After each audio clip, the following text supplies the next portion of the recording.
एक बार स्वर्ग में विचरण करते हुए कृष्ण और राधा एक दूसरे के सामने आ गए। विचलित से कृष्ण, प्रसन्नचित से राधा। कृष्ण सकपकाए, राधा मुस्कुराई। इससे पहले कि कृष्ण कुछ कह पाते, राधा बोल उठी, कैसे हो द्वारिकाधीश। जो राधा उन्हें कान्हा कान्हा कहकर बुलाती थी, उसके मुख से द्वारिकाधीश का संबोधन कृष्ण को भीतर तक घायल कर गया। फिर भी किसी तरह अपने आप को संभाल लिया उन्होंने और बोले राधा से, मैं तुम्हारे लिए आज भी वही कान्हा हूं। तुम तो मुझे द्वारिकाधीश मत कहो। आओ बैठते हैं। कुछ मैं अपनी कहता हूं, कुछ तुम अपनी सुनाओ। सच कहूं राधा, जब जब भी तुम्हारी याद आती थी, इन आंखों से आंसुओं की बूंदें निकल आती थी। राधा बोली, मेरे साथ ऐसा कुछ नहीं हुआ। न तुम्हारी याद आई, न आंखों से आंसू बहा, क्योंकि हम कभी तुम्हें भूले ही कहां थे। जो तुम याद आते, इन आंखों में तो सदा तुम ही थे। कहीं आंसुओं के साथ निकल न जाओ, इसलिए रोते भी नहीं थे। कान्हा, प्रेम से अलग होने पर तुमने क्या खोया, इसका एक आईना दिखाऊं तुम्हें। कुछ कड़वे सच प्रश्न सुन पाओ तो सुनाऊं।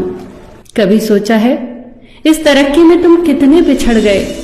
यमुना के मीठे पानी से जिंदगी की शुरुआत की और समुद्र के खारे पानी तक पहुंच गए। एक उंगली पर चलने वाले सुदर्शन चक्र पर भरोसा कर लिया और 10 उंगलियों पर चलने वाली बांसुरी को भूल गए। कान्हा, जब तुम प्रेम से जुड़े थे तो जो उंगली गोवर्धन पर्वत उठाकर लोगों को विनाश से बचाती थी, प्रेम से अलग होने पर वही उंगली क्या क्या रंग दिखाने लगी। सुदर्शन चक्र उठाकर विनाश के काम आने लगी। कान्हा और द्वारिकाधीश में क्या अंतर होता है बताऊं? कान्हा होते तो तुम सुदामा के घर जाते, सुदामा तुम्हारे घर नहीं आता।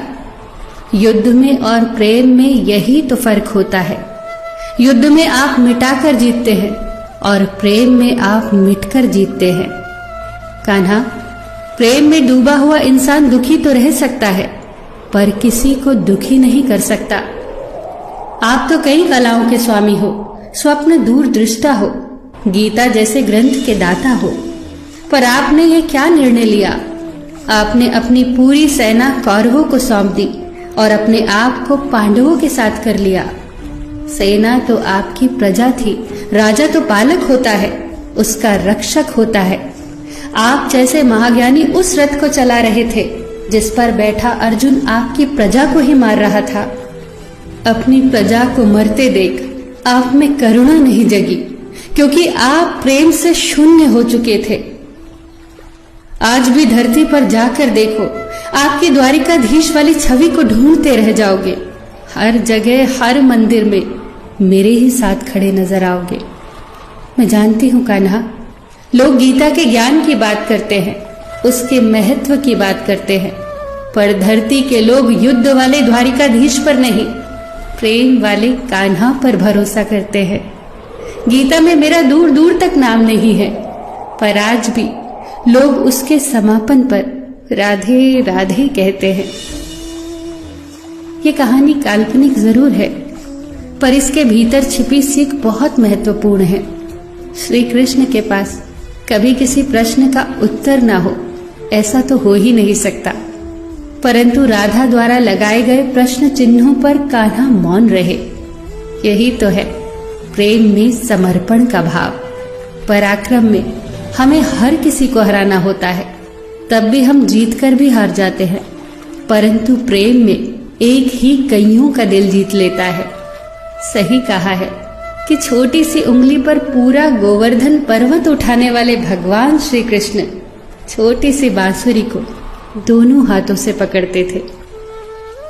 फिर मिलेंगे दोस्तों अगली कहानी के साथ। तब तक के लिए अपना ख्याल रखना और हमेशा मुस्कुराते रहना।